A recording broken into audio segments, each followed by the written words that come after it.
and tonight's all about you, is tell us a little bit about, where you grew up, where you're from, and what kinds of things you were thinking and doing as a kid, and was there ever kind of a glimmer of a future entrepreneur in there somewhere?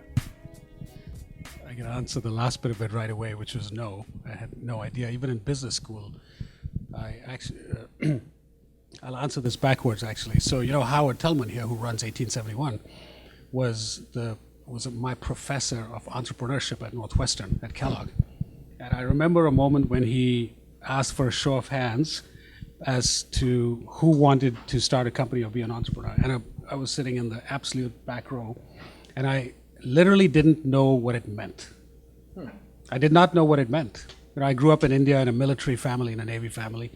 And so, of course, I sat on my hands, and half the class raises their hands. But very few people in that class actually went on to do something, which maybe at some point in the evening we can flesh this out a little bit more as to what it really is versus what the hype around the term might actually mean. In terms of growing up, I grew up in a Navy family in India, and which means we moved every 2 or 3 years. Mm-hmm. So I lived all along the coast. My dad was a submarine captain in India, and India used to buy all its submarines from the then Soviet Union. And so I found myself as a child living in Moscow, in Vladivostok, which, how many people know where Vladivostok is? Wow, I'm surprised. That's awesome. The non-US folks have identified themselves. That's right. It's their submarine base, or at least it used to be on the Sea of Japan. And so that's how far it is. And it gets so cold there that salt water freezes, whoa, which happens at 22 Celsius below zero. So it's very cold. And it freezes because they actually convert the shallow portions of the ocean into winter parks. So you get to walk onto the water and look down. It's a bizarre thing. Wow. And they need these special dredgers with these saws at the back of the ships to keep the harbors open. So we were there for a couple of years, but the rest of it was just moving around different parts of India. Typical Navy family. Very cool. That's incredible.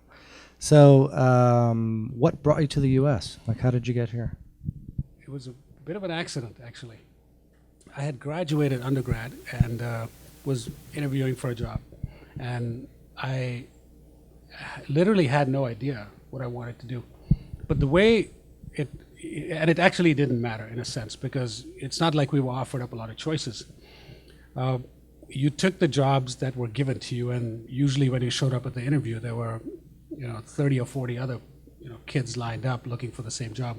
So I interviewed for a job selling Philips radios in villages in India. It sounded interesting, and I did in fact get an offer there, and I was ready to take it. But then I ran into a friend of mine who talked about this subsidiary of the then Burroughs Corporation, which became Unisys. It was called Tata Burroughs. And he said they're interviewing for a couple of positions. So I showed up, and they were interviewing for 2 positions. There was a marketing position and a programming position. And I wanted the marketing position, and he wanted the programming position. There were 40 or 50 people in the room, and they put us through these aptitude tests. That you have to be in India at that time to really see how painful and sort of purposeless these actually were. So it turned out that I qualified for the programming position, much to he didn't speak to me for a couple of years after that. And that's how I ended up here. So I joined this firm, and 3 months later, I find myself sitting in Atlanta, Georgia. In fact, when our bosses said, "You're going to Georgia," my first thought was, we're going to Soviet Georgia, which is the only Georgia I had heard of. Atlanta couldn't be, far different than. It was different. Just figuring out how to operate that Coke machine. You guys think it's obvious. It's not obvious when you first confront a Coke machine. What are you supposed to do? It's not obvious, especially if at Hartsfield Airport, the instructions are. I had to read the instructions. Oh my God! So how long were you in Atlanta? A year and a half, and I worked at then Burroughs Corporation. Got it. And then how did you migrate, or what happened at that point after a year and a half? So after a year and a half, the Tata Burroughs, the subsidiary, they moved me to Orange County, to Irvine. And I was writing COBOL code for a bank in Irvine. So we were basically consultants. That's what we were. which is a complete misuse of the term consultant, since normally that implies you actually know something, which we didn't. Well, you ended up, you mentioned the word consultant. You ended up at McKinsey at some point, at right? Mckinsey after business school, yeah. Yeah. So how did you get from consulting in Orange County to McKinsey? Well, the step in the journey that I'll just describe briefly here is that after 2 or 3 years at Tata Burroughs, I came across this gentleman by the name of Bharat Desai, who was then a fledgling entrepreneur. He and his wife had just started this IT services firm, and they were looking for people with my skills, such as they might be, which was basically writing, COBOL code for, banking software. And he offered me a job, and it was 2 or 3 times what I was making, which, it's just 2 or 3 times of a very small number is still a relatively small number. So I was making $900 a month. And I think he tripled it. He doubled it at that stage. So I was making $1,800 or $2,000 a month, which is a big jump. And so I joined him, and that company is called Centel up in Michigan. It went on to become an unbelievable success, and he and his wife did very well. They're Forbes 250 or Forbes 300 at this stage. What did they, just out of curiosity, It's an what did application outsourcing company, so it's an IT services company. Ah. So they will take on, now the sweep is much greater. I have not kept in touch with the firm, although I have kept in touch with my former boss. But they do programming work, essentially, application outsourcing. They'll take code that companies don't wish to maintain themselves, over to India, and that's the commodity business. But they'll build complex, custom software. At that stage, were you starting to contemplate? It sounds like a little bit of what that company did is so familiar to what you're doing today. Were you starting to think about that, or? No, I wasn't. I was starting to think about, when do I get my green card? Yeah. And really, that's the focus. How many immigrants in the room, first generation? So you guys know how this works, right? It's until your status is clear. Yeah. It's a very focusing mechanism because it's in limbo state. So once that was done, then I actually started to think about education. And that's what led me to, and he was unbelievably supportive. So he actually wrote the check for me to go to Northwestern and wrote the recommendation. Wow. And so it was good. And that's how I ended up at Kellogg. Oh, very good. That's incredible. And then I graduated and joined McKinsey. And then off to the races. So while you were at McKinsey, what kinds of things were you working on? They were true projects. So they were, we did some of the early work at Cray Research. Those of you are old enough to remember Cray. It's a big supercomputer company. They were bought by, I think, either Sun or Silicon Graphics at that stage. So I did, cross-border alliances work for wire and cable distributors. I did pricing work. I did work in the railroad industry, transportation work. Worked at CompuServe. We did consulting for CompuServe, and so it was just did insurance work. So it's a typical, very interesting early 2-3 years of consulting work. Was it? What was sort of the biggest takeaway from your experience at McKinsey? I think to me, so I loved that stint. It was just perfect. I was there for just about 3 years. Was it the variety that kind of? It was the variety. Yeah. It was I think it was just learning that problem solving is a good skill to have in a business sense, and that things yield to good problem solving, even the most complex things. And it's a skill you really take away. It becomes like a PhD in business. So you do a master's in business, and when you come out of business school, there's a lot of good theoretical knowledge you have and frameworks and such. But when you do something like consulting, and I'd recommend it to anyone, whether or not you wish to be in consulting. Some people say that about investment banking too, and if that is one's mindset, fine. But I think consulting forces you to quickly come in, form an assessment of things. The company is being paid a large amount, so you come in and I mean, one little anecdote, if I can, on my first project, I think after 2 days, the engagement manager, who was then in the system, your boss, calls me and says, what does it look like? What's the answer that's appearing so far? I'm like, I've been here 2 days. I have no idea. Yeah. Can I get back to you? And he says, you should be able to get a 2-day answer from your mother. Wow. It was harsh, but he was right, actually.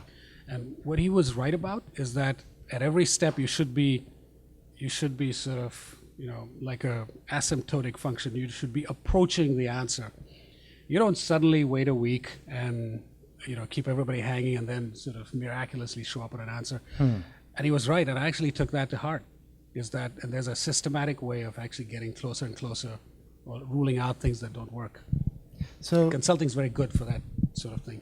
So I mean, in that process, and I guess I'm trying to arrive at the problem that you chose to solve.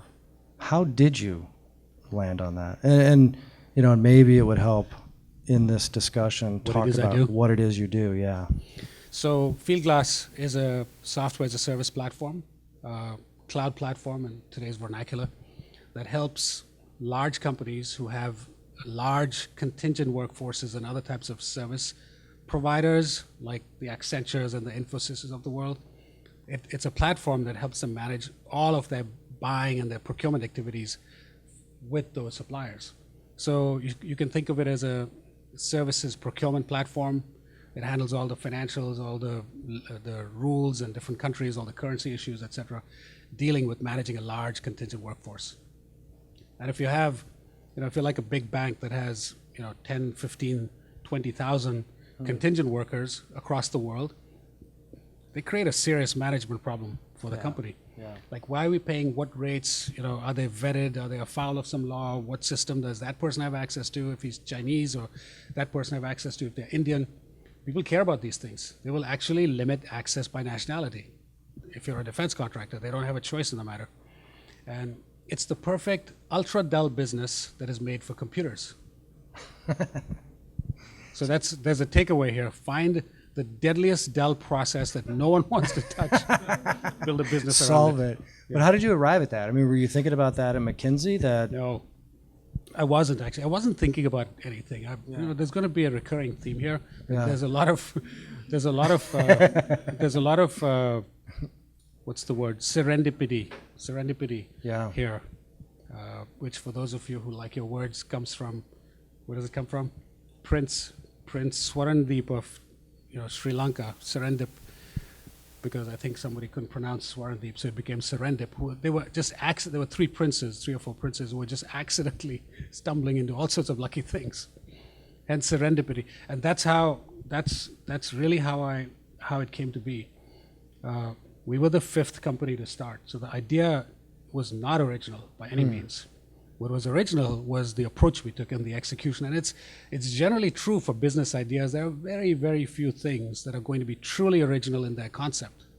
And if they are, you really have to step back and wonder why. But you have lots of room for originality in the path you choose to solve them. Yeah. I tell startups that I mentor that, and they don't realize this, that Google, I believe, was either the 17th or the 27th search engine. Absolutely. That came out, so Alta it's really Vista bad. And Yeah. remember all those? Alta Vista, there was Excite. Or Ignite. Oh yeah, Excite. Yeah, Excite. Yeah. So what was it that you were doing differently than your competitors? So I didn't answer the other part of your question, which is I got into this because I had played. There's a buyer, a supplier, and a worker in the system that is being procured. I had been that worker, and I had been the supplier at Intel. And at McKinsey, I actually consulted a couple of times peripherally around the subject. So I felt like I understood the whole system. And I understood it at a visceral level because I came to the US as a worker in this context. And my takeaway was, I should own this problem. Not all you guys, you're schooled in, there was one company that the entrepreneur was just a really good software person. And they came at it as a software problem. Someone else came at it as a pure procurement problem, which is the buying problem. all I need to do is get the lowest possible price, and that's the end of it. And so I started to examine how each one of these people were structured. And there's a truism, which is the way that you are succeeding in anything today already contains the seeds of how you will die. Your business model today contains the seeds of its own destruction. It's true for everything. It's actually biologically true. It's in an evolutionary sense, it's true.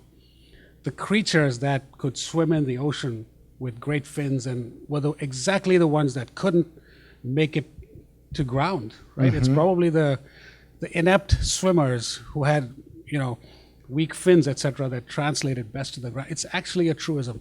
And so I thought about how are each of these different models going to fail? And I formed my own thesis on why they would fail. So the person who built out procurement best practices, and they were out there, with a big client on stage and saying, we've studied the best practices.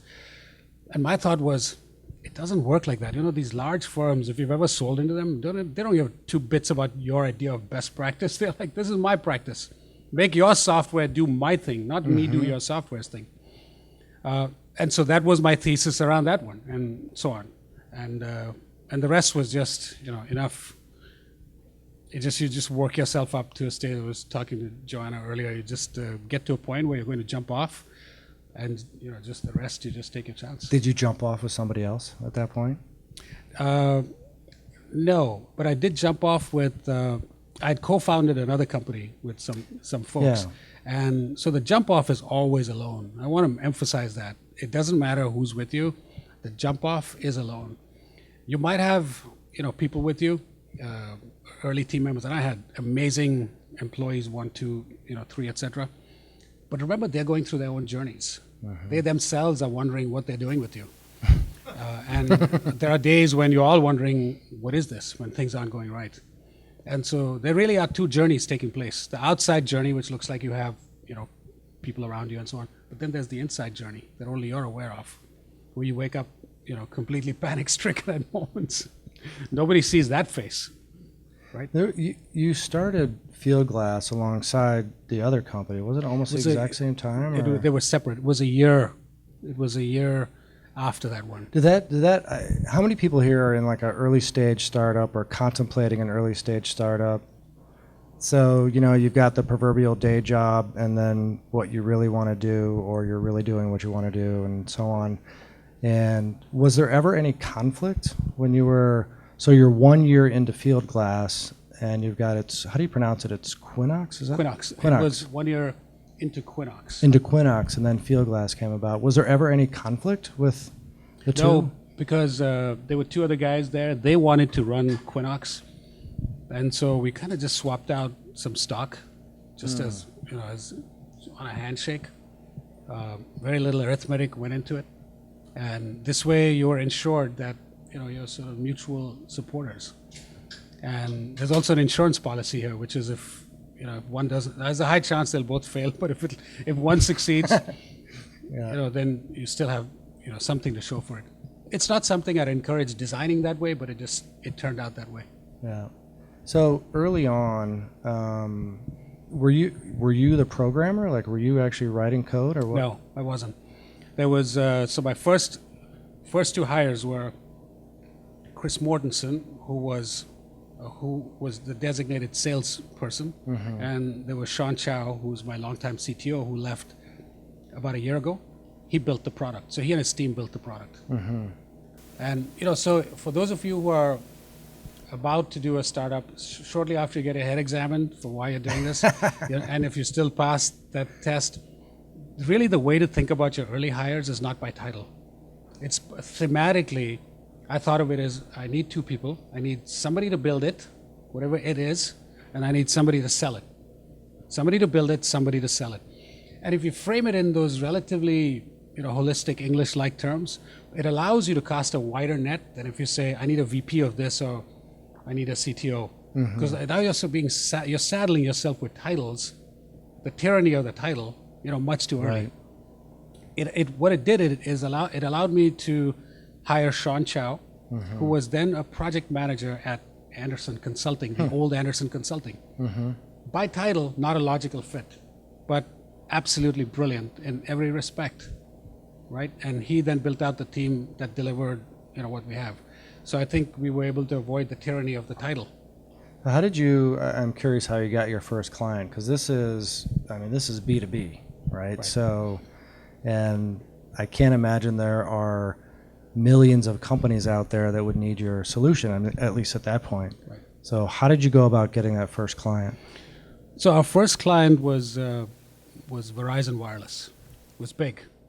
And we'd had some attempts at trying to sell to smaller entities, and it was really difficult to sell to smaller entities. There was actually a point where I was trying to give it away and they wouldn't take it. Or they wanted, and I'm sitting back and this is something very wrong with this. I'm just going after the wrong people, and it's ridiculous. So we said we'll set ourselves a higher bar, and we're either going to sell to our intended target, so succeed or fail quickly, succeed or fail fast, right? So you want to avoid failing slowly. Well, that's the worst of it all, because then you're failing for sure, but also chewing up valuable cycles in your life and your team members' life.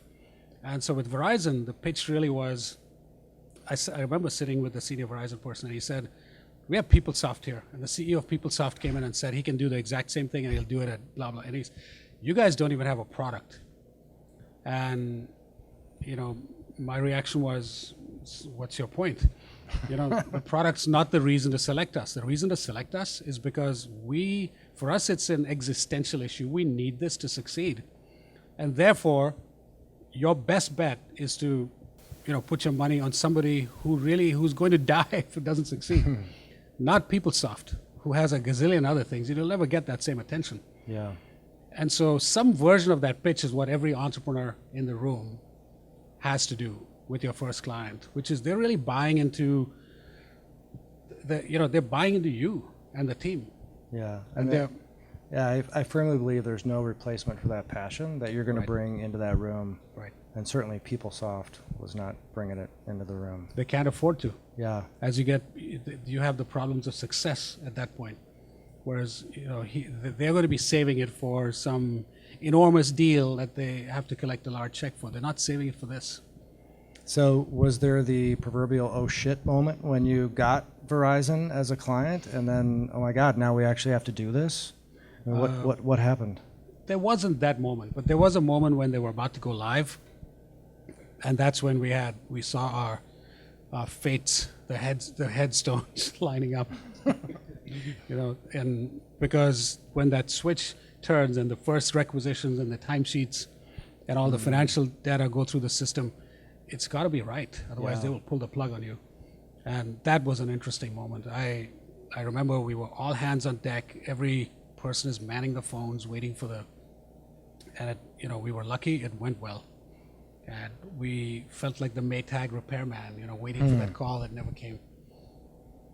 That had to be an awesome feeling. That was an awesome Did feeling. they roll it out everywhere? Yeah. Wow. It was a huge client. And actually it became, I won't say numbers and so on, but it became one of our very big clients early. And That's incredible. I'll tell you another lesson I learned, which may be useful if you're building a company. The job of making a client successful is everybody's job. It's everyone from the person who sits at the front desk all the way to every programmer and everyone in the middle. So it actually conceptually allowed me to rethink what a company design should look like. So you have the formal structure with the CEO and the VPs and so on in that little pyramid. That doesn't work for me. You should actually have the customer in the center, and your entire company is a circle around the customer. And then you line up the divisions, the admin, the programming, marketing. And it's not just a cutesy thing to do. By thinking about it that way, you can actually draw links between every function directly to someone at the company. Someone in your marketing should be directly linked to someone in that company, in the customer, with no filters in the middle. They don't have to call me or anyone else for permission. And when you do that, you're actually literally and figuratively embracing the customer. You're actually surrounding them, in a way that really creates a type of stickiness that's hard to get away from, because you're creating that many supporters. Is it? I mean, I know just from my experience, and some founders can have enormous egos, if you will, but it almost sounds like to me you're giving the reins to a bunch of people that are involved. I mean, was that unnerving in the beginning, or you just that was it? You were very comfortable with it. I wasn't skilled enough to be the first, kind of guy. So this was the. I'm a believer in, and maybe this is some of my childhood background from the military. The military, anywhere, is very much about the idea of service, selfless service. There's really not that much upside in being an active service person, other than the idea of serving something. Mm-hmm. And so there's a servant leadership. And for a long time, I thought that just applied to the military because it's so different. But then when I came to Kellogg, there was a course that this gentleman, Bob Newshel, who was a retired director from Mckinsey, used to teach on leadership. And the little book that he wrote was actually called Servant Leadership. I'm like, who would have known? And back then, he used to handprint his thoughts, and it really looked like it was produced at home because the fonts were off. But it was a really nice little work called Servant Leadership, which is now, I think you can now buy it off Amazon for $10 or $15. But it was the first person who told me that the concepts actually do apply in the business world. That's very And cool. the only way that works is if you're, if anything, either think of that circle or invert the pyramid and you're at the bottom. Mm-hmm. Where your job, and I really actually think of it that way. So if there's a frontline person who's trying to solve a problem, my mental model is we should be asking him or her, how can we help you do whatever you're trying to do? Not show up in my office and provide a report on what you did, which is, too many people do that. Yeah. So what year we're talking about? Is this like 2000-ish? 2000 when I began. 2000. And then Verizon, you got? It would be 2001, really. So, I mean, at that point in time, you've got big client in hand. Are you starting to think about scaling and how you're going to do that? And it's no, actually, because it's still a desperate hunt for the next dollar and the next dollar. And it took us 6.5 years to break even. Wow. And we had VCs, right? We'd raised a lot of venture money. Well, tell us about that experience, and we should. So you think about, I think everybody in here is old enough, I hope, to remember kind of the .com, .bomb era. So you're heading in as things are heading down, right? It was a perfectly ill-timed startup, actually, literally. I hired my first 2 people in January of 2000. March 20th of 2000 was the internet crash, which turned out to be the birthday of my CTO and me. Our birthdays are March 20th, and that is the day the big crash happened on the market. So we sat around, we're like, okay, we can't make this up. And we were holding an unsigned term sheet, our first VC venture term sheet. Wow. So what happened? I mean, you obviously ended up getting funding. They added some terms, etc. But we got they did fund it. It turns out that wasn't the worst of it, because people still believed, those of you who might remember, that it wasn't terminal. And it wasn't until later that year, by October, November 2000, where people started to realize just how dark it was. Yeah. And the worst of it was in 2001 and part of the way through 2002. So you mentioned, though, it wasn't until 6.5 years in that you broke even. Right. So did you raise more money during that? Lots more money. So tell us about that. Like, how on earth did you do that? We raised money from 5 VCs over 4 very painful rounds. And the first year alone, I had raised $10 million, and kind of burned through it relatively quickly. We ended up raising $38 million in total, which is, for the record, too much. Don't do it. Yeah. It might sound like a win, but it's coming at certain cost to yourselves later. So then it forces you into having a really large outcome at the other end, which we were kind of lucky to have. But you don't need to do that anymore. I mean, the technology is at a point where you can just do these things much sooner. But that's how it was. There was another round in October 2010, and then in early 2002 there was a round.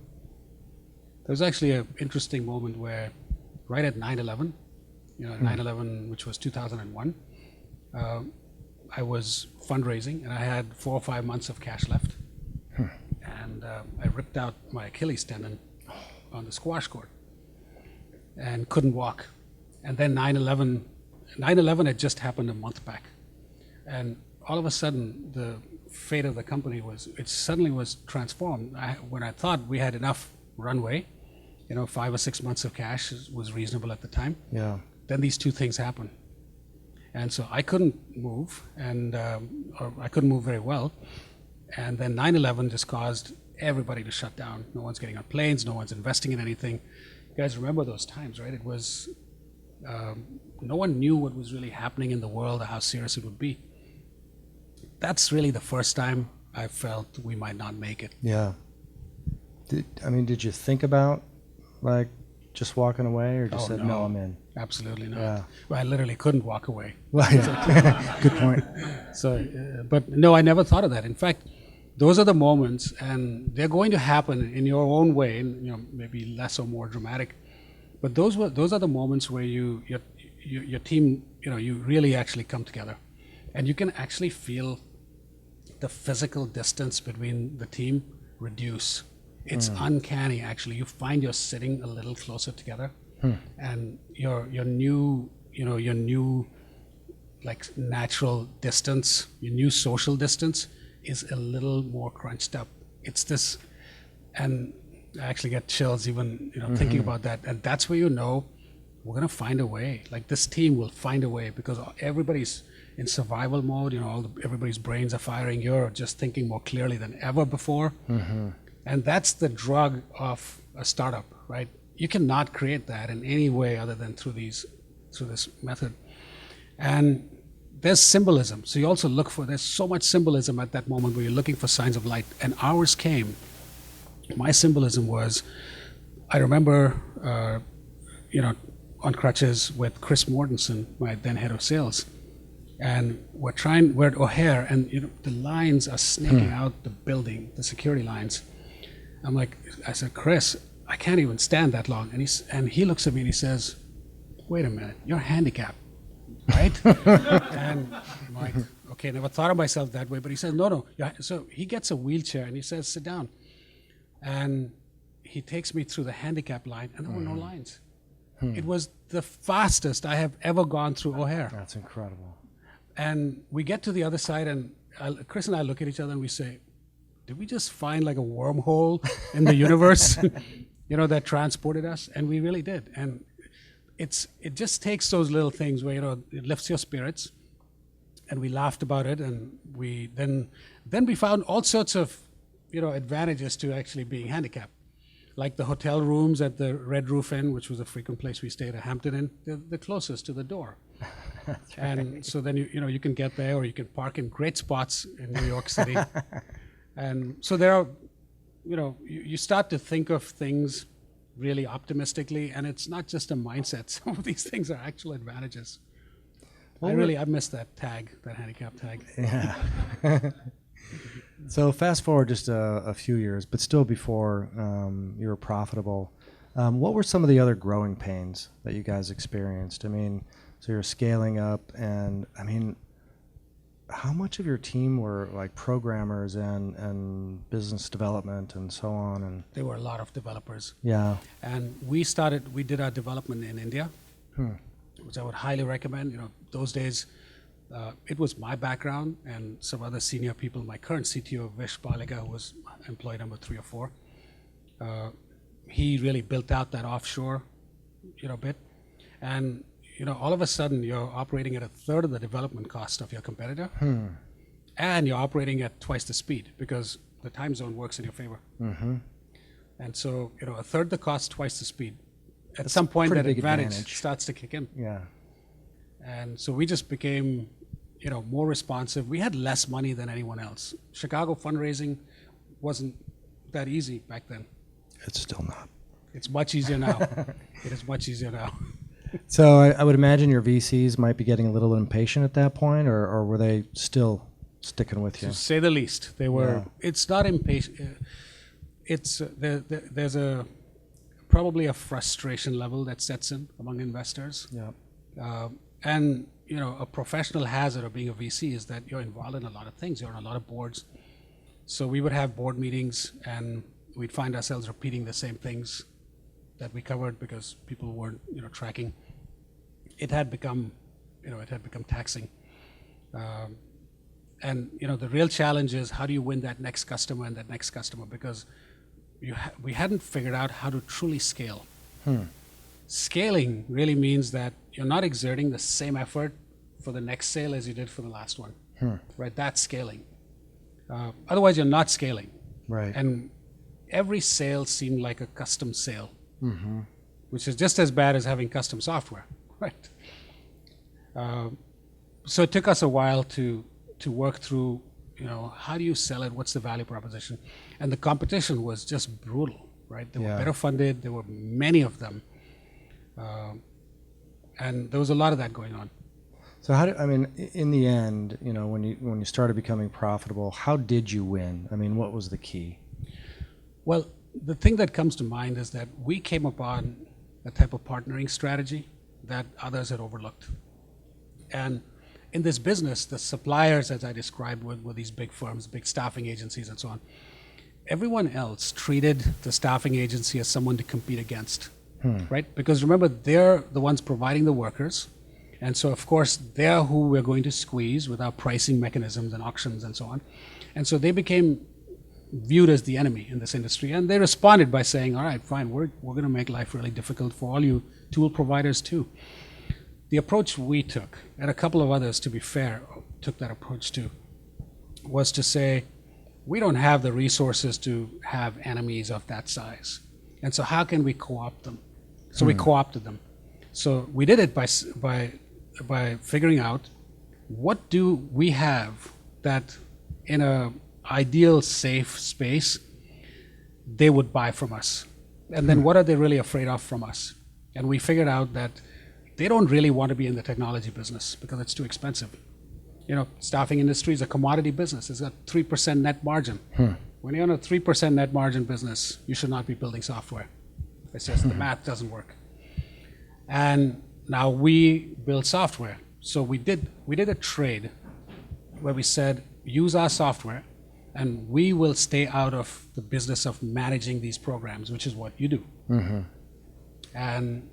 And so it became a clean value proposition. We made public representations. We'd never be in it, and we weren't doing any, wink nod type of thing, which is like we're just waiting our time, etc. We basically, we burnt those ships. We just made sure we could never be in that business, right? In a credible public way. And that, I think, that helped create some acceleration, because all of a sudden you have lots of people wanting you to win instead of wanting you to die. Yep. That's awesome. So you're growing, you're profitable. Are other companies, and obviously what we're getting to, but are other companies thinking about acquiring you? Are you getting offers or? No. There weren't. There were no offers. There were no inquiries. Because the staffing industry was always interested in potentially buying some property. But in my view, that was never the logical owner of our business. So the other thing is you have to figure out who is the logical owner of your business, and that's the person that'll actually pay up for your business. The staffing sector should not be owning the tools of procurement. It's like the fox guarding the hen house. It doesn't work at the end of the day. I always thought our logical buyers were, in fact, the ERPs and others, but they were, the industry hadn't developed far enough for them to be interested. And so my view was, people, if we try to do anything now, we'll have to proactively sell the business. Right. And you never want to sell any business. You don't want to be sold. You want to be bought, right? And so you want to get to a point where you're attracting enough attention, usually by taking away the profit margins. of your potential buyer, where they look at you and after you've bloodied them enough, so to say, in the marketplace, is when someone will reach out and pay a premium. I mean, if we're talking about, so this is, say, post 2010, are you guys a global company at that point, or are you focused mostly in the U.S., or? We were global. Yeah. A better term might be micro-local rather than global, because IBM's global. There's a distinction between IBM's version of global versus a young company calling it. So we were more micro-local, meaning we were in a lot of different markets, but a small presence and without an office. So the product was localized, it was being used in, Did you have folks local to those? No. So we were, that's what I meant by, we had folks in the UK. Yeah. So our third customer, GlaxoSmithKline, actually took us to the UK. You want to let clients fund your move to global markets, not your venture money. Don't sell your shares to fund the move to global. Do it with revenue. So income statement, not cap table or balance sheet. That's how you go global. But we were micro-local, and we of course would liberally use the term global at that stage. But we had offices in the UK, and we started one in Australia. Australia is interesting because it's a juicy market, relatively small, but still big enough. And if you succeed in the US, you can usually get to Australia, and with relatively low investment, you can lock up that market. And that's what we did. We're by far the dominant player in Australia. Wow, good advice. So at that point in time, what were some of your biggest challenges? I mean, you talk about you're mostly programmers. I mean, is it teams and teams of people? What were your biggest challenges? The biggest challenge is making sure the product is bulletproof. And we had an amazing tech team where there was only one or two instances where we had instability on the product, and it was completely self-inflicted. It was some client forcing us to do things we just didn't think were right, but we did it anyway for revenue or for something else, and it destabilized the platform. And I have nightmares over that one. That is bad, because then when the calls come in, you don't know what to say. You're just holding the phone, and we knew we screwed up, and that particular client never amounted to much of a user in any case. So the whole thing fell apart. So the real lesson here is, when you come to those forks in the road, stay true to your company. You cannot allow a particular client to bully you, right? And it becomes an adult conversation where you're really saying, okay, I know I'm the vendor here, but what I'm doing is for your own good. And believe it or not, clients actually value it. Clients value it. When you're little, their first instinct is to try to smush you, right? But if you resist in a reasonable way, then they respect you, and then they start to actually take you seriously. Those are difficult conversations because you're not sure when all of this is happening. These are only known in hindsight. But those were scary moments. And then just staying ahead of the competitive cycle. Yeah. So I'll tell you one other thing that happens is now when I look back on the product and all its functionality, etc., it's easy to trick yourself into thinking this was always known, or this was preordained. I always knew how this would turn out. I knew we had to build the timesheet thing that way and the invoicing that way, and English currencies or the double byte for the Asian languages. But we didn't know any of this stuff. And so just think how scary it is when you're looking at your fledgling product and you're figuring out, what do I do next? I have so many requests. Should I do this or should I do that? And you're having these conversations about revenue implications for this functionality and that, and it's completely easy to tie yourself up in knots. I don't have a good answer for that other than you've got to let the debate play out within the team. Arguing is your best friend, the civilized arguing. And you're all going to face this. You'll all have, 20 pounds of I'll sanitize it, 20 pounds of stuff that you're going to have to put in a... I think I dropped an S-bomb earlier, so... Put in a 5-pound bag, and you'll have to decide what goes in and what doesn't. So we all know that eventually you have this big exit transaction, liquidity moment, whatever the catchphrase is. What was that experience like, and really, did it change anything within, from your perspective and how you view your company and so on, or how did you deal with that? The first, we had two liquidity events. The first was in 2010, where we sold to Madison Dearborn Partners. Right. And then, of course, the sale to SAP, which was the final one. It changed a lot of things. And for instance, I did all our fundraising along the way, me and usually the CFO and then whatever team member. And we got rejected just all the time. All the time. Sandhill Road, I could not get arrested on Sandhill Road. I couldn't. There was nothing I could have done where someone would have actually opened the door, even to arrest me. It was not happening. Chicago company in the 2000s was not taken seriously. You were just viewed as not being, you were too inept or too lazy to actually get out of town. That's changed now. It's rapidly changing. But that's a big problem. So from there to go to the situation where I brought in a banker and ran the deal that eventually led to Madison Dearborn. We had 17 or 18 offers at that stage in writing from all the big name. So it was really gratifying to go from that total rejection over the years to having a bunch of offers from the very same people, many of them who had probably nice to say no at that point, maybe. We did say no to a lot of them.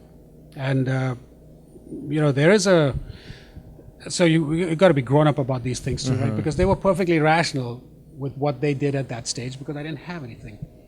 And I had to remind them, you were perfectly rational then, and I'm being perfectly rational now. And I wish it had turned out differently. But when we really needed your profile of VC, for whatever reason, it didn't work out. And there's no reason to gloat or any of those things, right? These things can turn on you very quickly. So I ended up with lots of good friends from that. People I can reach out to at any of the Sequoias and others. Very lovely exchanges of emails, people wishing each other well. But at the end of the day, you're the custodian of that company, the company you're running. It doesn't matter, what big name, VCs out there. They're there for their own interest. So how did you decide who to go with? It was spiritual in a sense. It was just at some stage when all the numbers and everything else line up. Now you wear two hats as the founder. There's your fiduciary, so you're going to try to get the best economics for your investors, and I absolutely did not compromise on that. But the second is, who do you want to do this thing with for the next few years? And after this many years, I had a very good sense of what I liked and didn't like in my investor base, having had so many of them. And so I chose someone that I felt would be a really good partner. And it becomes really intangible. It's not an arithmetical exercise anymore. So eventually you get 5 years later, 4 years later, you get bought by SAP. a German company. 3 years later. 3 years later. Wow. 3.5 years later. So how was that experience? It was surreal, actually.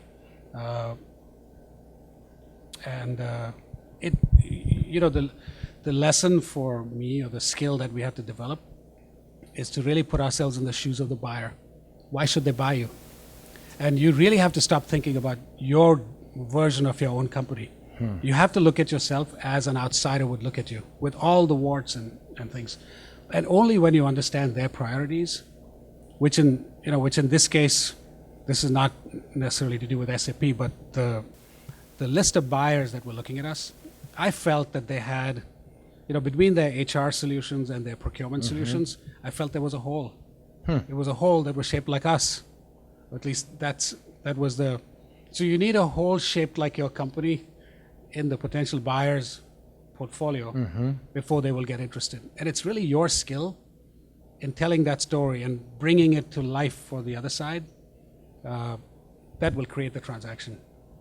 Was there any particular caveats, or I don't want to use the word demands, that you had through this process with SAP? I mean, was it, I still need to run this thing or anything like that? So I'll tell you an anecdote from one of my favorite people at SAP who was on the buying team, is a very nice gentleman on the corp dev team, and we were arguing about, well, in the employment contracts, if so and so is moved more than 50 miles from here, then it triggers this clause and that clause. And he said, stop. He said, we're buying you guys. If we want you to be janitors for a year, then you will be janitors for a year. Right. And we talked about it and we said, that sounds fair. So we completely backed off from our demands. And he was basically resetting us, right? Because we were coming in still with an employment mindset, when he says, look, we're writing you a big check, it's going to be fine, but it's not your call, it's our call. Yeah. And I thought that's fair. Is there anything looking back and, your sort of rise to the eventual SAP acquisition, it's not one of those Snapchat, 16-month, this was more like 16-year. Right. Looking back, was there anything that you would do differently? There probably is if I had thought about it. But the one that comes to mind is I would raise less money. Raise as little money as you need and get creative with everything else. In our early days, we actually had very little money and we got creative, right? We assembled our own desks. We stayed at extremely inexpensive places to the point of hazard, actually. We had an early saleswoman. You guys who have been in Chicago for a long time, that Crown Plaza off of Halstead? That used to be a Quality Inn. And it was a horrible neighborhood. And it was, $69 a night hotel in the loop. We used to put up all our people there. And then this lady, our sales rep, she comes and she says, would you mind if I move? She asked very nicely, would you mind if I moved? Because there was a mugging in the lobby. Oh my God. And I was standing there while it happened. I'm a little scared. But she wasn't freaking out. She was actually apologetic, like, is it okay? And that's when we looked at each other and we have to stop. We're overdoing this. Yeah. But you can be frugal, and a lot of it is great fun. And it's a way of separating who belongs at that early stage and who doesn't. Well, you talked about like post 9/11, where the distance between everybody got a little bit closer, Right. and I've got to believe that creates a camaraderie that you can't replace. You cannot replace it. It's the greatest strength the company has. It's what'll fuel you. It's not what you pay. But it's a sense that we're all in it together, right? And you have to act it and you have to say it, and it's very easily destroyed. Because the first time you travel and you're on the front of the plane, everyone else is at the back, we're not all in it together. It's dead. That's It right. only takes one time to do it. And our senior execs people would occasionally get upgraded just because that's what happens when you fly a lot. But you have to be sensitive to the optics of it. And there was so many times we'd be flying with somebody who doesn't fly that often. You'd get upgraded, you just hand them your seat. You just hand them your seat and you walk back. And no one told anybody to do these things. People were just doing it, on their own. And so my biggest job, and an entrepreneur's biggest job, once you've got the product market fit, et cetera, worked out, is to be the guardian of that culture that you're building. It takes only one thing and one person, one time, to just destroy it. It's a fragile thing for a long time. And then eventually it becomes a very strong, self-sustaining thing. Because then the system will weed out those who don't belong. But in the early days, you've got to do it. Awesome. All right, why don't we open it up for questions? Yep, right here. Yes. As you know, a lot of entrepreneurs look up to you. What are the key things which we should have with us right now? You mean if you wish to start a firm? Yeah. I think right in the beginning, the main thing is, why do you want to start a firm? Or why do you want to do it? And it needs to be, if you do something, it needs to be in an area that you know a fair amount about. Where you actually, and you all will have those areas, just by an act of having existed for so long. Don't do it in some area that looks hot because, the next couponing site or the next whatever. It's going to fail because the first time you hit, choppy waters, you will bail. It's too difficult. But if you really feel it, if you wake up and you feel it in your bones that I know the space, and you start to have this feeling like, I own this problem, right? You don't get to play in my sandbox. I own this problem, whatever it is. When you start to feel that way, then you will succeed. But don't start anything until you feel that way about a problem. That's great advice. I always tell folks, or I ask them, why you? Like, why are you doing this? Yeah, right Okay. here. I'm curious about pricing strategy. When you think about that with Verizon and the idea of getting them adopted to your technology, and then thinking about 6 years where the profitability wasn't there, help us understand how we should be thinking about strategies around pricing our services or our products. It's really difficult because there's no starting point, especially if it's a new service. And the way we did our industry, not us necessarily, we did something clever as an industry. Whereas we charged as a percentage of the transaction spend running through the system, and we still do. So if there's $100 running through the system, we would charge 50 or 60 basis points per. So $5 would be ours, and I'm sorry, 50 cents would be ours, and we set it up so that the client actually never even had to pay us. They short paid the supplier, and so you had grumbling suppliers, right? But if it's a commodity business on the supply side like this was, they can grumble, but they lack the collective power to change it. So back to Michael Porter's framework, et cetera. Those of you who remember that, it's, the economics of an industry are dictated by these 5 forces: the buyer power, supplier power, substitutes, so on and so forth. It's really true. It works that way. And just, I would think about what are the various forces in the thing you're looking at, and how are they playing out. And if it looks like that there are few alternatives, if it's a commodity supply base, then you can experiment with higher prices. And if you can find a mechanism where the buyer can write you a check without going to ask someone for a budget. So this is the internal dynamics of a firm. So our industry was able to do that. And so we made it possible for an up-and-coming middle manager to be able to sign off on these projects because they didn't have to ask for a budget. Beyond that, the specifics would really depend on the business. So. Did the VCs weigh in though on what they wanted you to keep raising this, or? They would always push for. They love the model, but they would always push for, well, why can't it be this and why can't it be that? And at that point, you just sell something, then come and tell me how it feels, because we're little, and the market will ultimately dictate. You can choose the model, but the market will dictate the equilibrium point of where you end up. So we actually started by charging, full percentage or 1 1/4. I actually have a deal. I should have taken a photo of that deal. 1.25% of transaction spend. Now it's down to 50 basis points. Just the market will compete you away. So if I can make one more point on that, the real defense you have is to make sure you are also the low cost, not the low price provider, but the low cost provider. And so, use of offshore, do more with less, et cetera, the margins will be better. We run nearly a 40% EBITDA business. It's profitable, but it took many years to build that machine. That's crazy. So I think there there's was a somebody question. back there in the back there. Yep. Okay, sorry, go. The way you pick. Yeah. Yep, that's you. Sorry, I can't see you. Can't see you either. There you are. Is Verizon still a client of yours? Oh, yes.